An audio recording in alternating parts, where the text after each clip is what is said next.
Kalian tahu nggak sih, di toko emas itu ada banyak banget produk emasnya.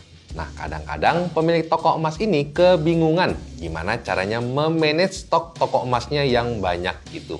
Kalian penasaran gimana caranya? Tonton video ini sampai habis ya.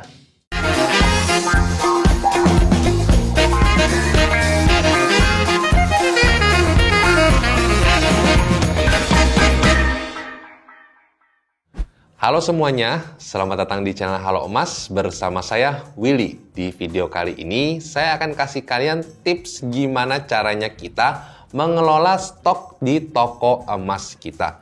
Tapi sebelum kita lanjut ke videonya, buat kalian yang belum subscribe, silahkan subscribe dulu ya channel ini dan nyalain lonceng notifikasinya supaya kalian nggak ketinggalan update-update video terbaru dari channel ini. Nah, jadi video kali ini saya terinspirasi dari pertanyaan di kolom komentarnya YouTube channel Halo Emas. Ini pertanyaannya dari Kak Cecilia Shirley. Gimana ya caranya memanage stok toko emas kalau sudah ada karyawan? Menghindari karyawan nakal saat kita tidak di tempat. Mungkin ini maksudnya Kak Cecilia ini udah usaha toko emas dan pengen kasih karyawannya yang jagain gitu ya. Mungkin ada software aplikasi gaji karyawan dan biasanya kan karyawan banyak. Apa satu karyawan pegang satu loyang dan sebagainya. Tolong ya semoga direspon. Nah, Kak Cecilia, thank you udah tanyain ini. Menurut saya pertanyaannya cukup bagus dan juga sangat detail ya. Ini kemungkinan Kak Cecilia juga udah usaha toko emas sih dan ngadepin masalah yang sama. Stok di toko emas itu ngurusinnya itu sebenarnya gampang-gampang susah kalau menurut saya. Permasalahan yang utama adalah stoknya itu banyak banget. Banyaknya itu karena kita nggak bisa satuin ya berdasarkan jenis nama kalung misalnya yang sama beratnya. Karena kan beratnya itu beda-beda gitu ya. Ada yang 5,05 dan juga ada yang 5,02. Masih ada selisih-selisih dikit sehingga nggak bisa disamain.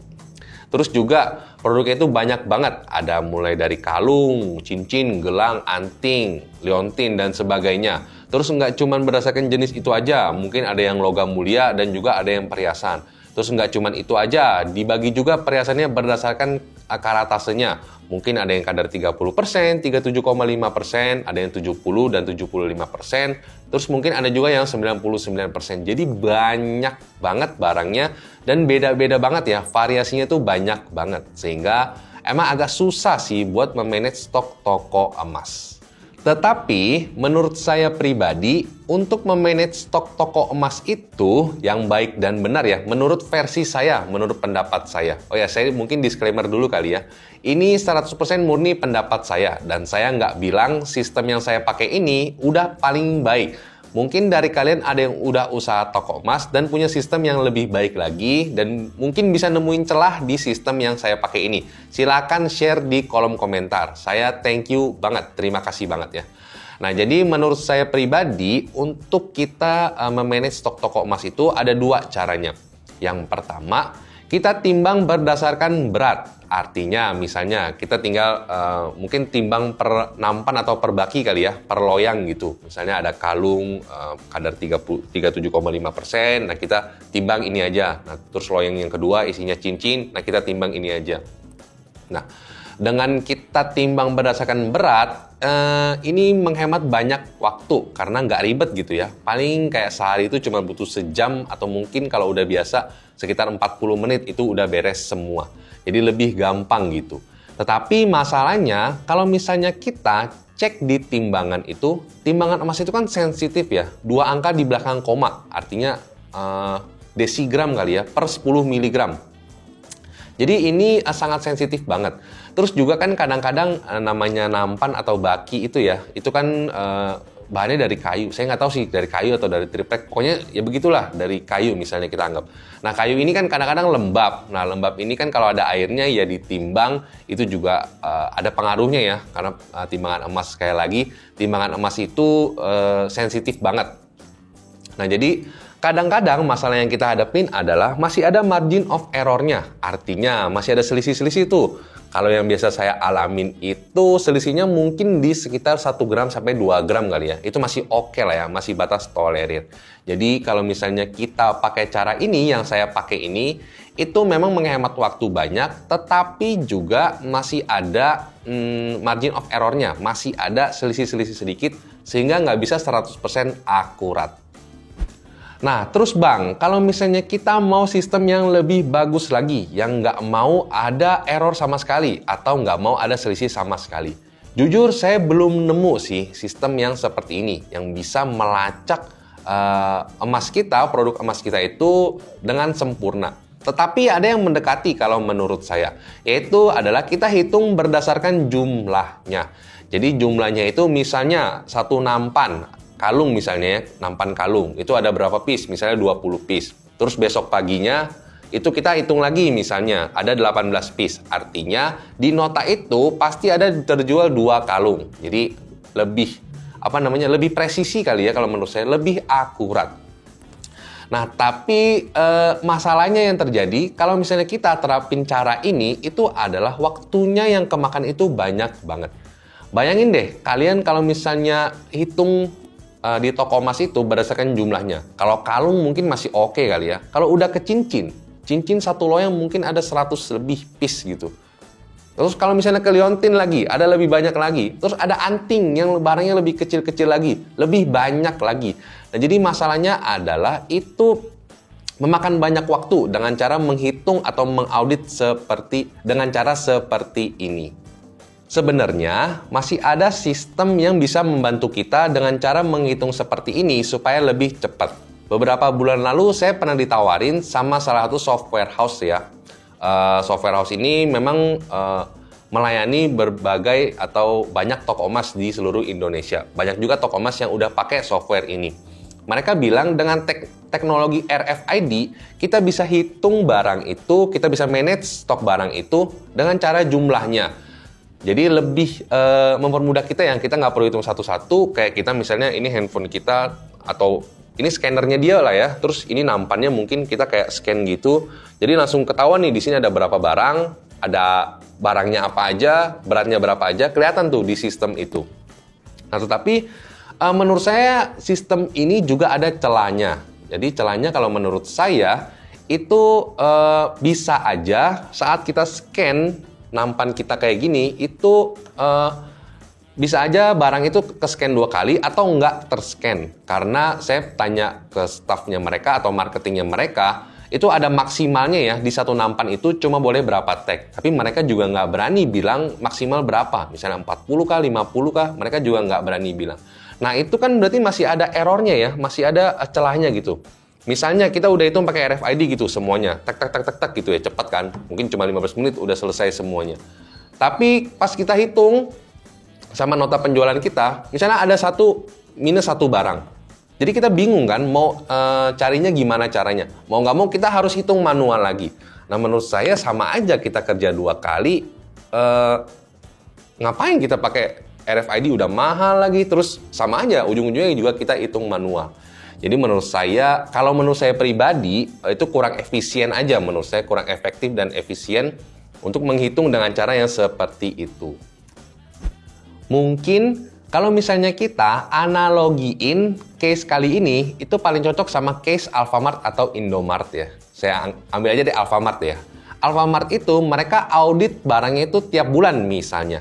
Nah, seringkali Alfamart pas ngaudit di sistem dan di realnya itu berbeda. Artinya di sistem lebih banyak dan di realnya itu lebih sedikit stok barangnya. Artinya ada kehilangan kan kayak gitu. Nah, kehilangan ini bisa jadi customer yang ngambil atau juga karyawan yang nakal, karyawan yang ngambil. Nah, kalau pemilik Alfamart mah mungkin sebodoh amat kali ya. Close-nya berapa? Misalnya 1 juta gitu. Ya udah bagi aja sama penanggung jawab sama karyawan. Karena barang yang mereka jual itu nilainya nggak tinggi. Misalnya kayak makanan ringan yang mungkin berapa ribu atau berapa belas ribu kali ya. Nah, tapi kalau emas misalnya, kecil aja 1 gram udah 500 atau 600 ribu mungkin. Nah, mungkin hilang 2 gram kan agak berat gitu ya. Kalau misalnya kita agak sadis kali ya. Kalau misalnya kita suruh karyawan yang nanggung gitu. Nah, jadi itu permasalahannya kenapa toko emas ini menurut saya susah-susah gampang sih. Lebih banyak susahnya kalau menurut saya. dibandingin gampangnya kalau misalnya kita mau kasih karyawan yang jaga. Nah, sekarang kita balik lagi ke pertanyaannya Kak Sisilia. Nah, Kak Sisilia ini bilang kalau misalnya gimana caranya kita manage stok emas kalau sudah ada karyawan, menghindari karyawan nakal. Terus kalau menurut saya pribadi, sistem nomor 2 lah ya. Yang paling penting itu adalah SDM, sumber daya manusianya atau karyawannya. Kita mesti punya orang kepercayaan, 1 atau 2 lah ya, minimal 1 lah. Yang benar-benar kita percaya untuk mengelola si toko emas itu. Nah, sistem ini membantu untuk mengurangi celah orang kepercayaan kita ini untuk bermain. Karena kan kayak kejahatan terjadi bukan karena ada niat, tapi ada kesempatan juga. Itu kan pepatah yang sering kita dengar ya.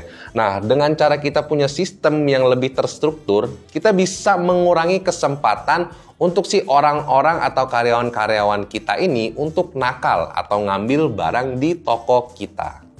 Nah, terus pertanyaan lagi, apakah satu karyawan pegang satu loyang dan sebagainya? Tolong ya, Koh. Nah, ini salah satu cara juga sih yang bagus juga supaya kita meminimalisir kesempatan ya, untuk meminimalisir loss juga di toko kita. Dengan kita terapin satu karyawan satu loyang, artinya kalau misalnya ada loss gitu, kita udah bisa langsung ngelacak nih siapa berarti yang bertanggung jawab di loyang ini. Nah, itu memudahkan kita untuk menentukan keputusan kali ya, entah itu kita gantiin semua ke dia atau kita pecat atau mungkin kita lihat CCTV, bisa aja kan customer yang ngambil si penjaganya lengah gitu, itu kan bisa juga terjadi. Jadi dengan cara kita terapin satu karyawan satu loyang ini, kita lebih bisa melacak nih kalau misalnya ada loss, ini sebenarnya tuh tanggung jawabnya siapa. Kesimpulannya, dalam memanage stok toko emas sebenarnya gampang-gampang susah. Ya, lebih susah sedikit sih dari memanage stok toko-toko yang lain. Tapi mungkin kalau di emas masalahnya adalah ya kecil-kecil berharga gitu ya. 1 gram aja udah berharga, mungkin harganya sekitar 600 atau 700 ribuan. Nah, dengan caranya kita memakai sistem, salah satu sistem ya, tadi kan saya ada kasih 2. Dengan caranya kita memakai salah satu sistem yang saya kasih, itu sebenarnya nggak menghilangkan 100% loss.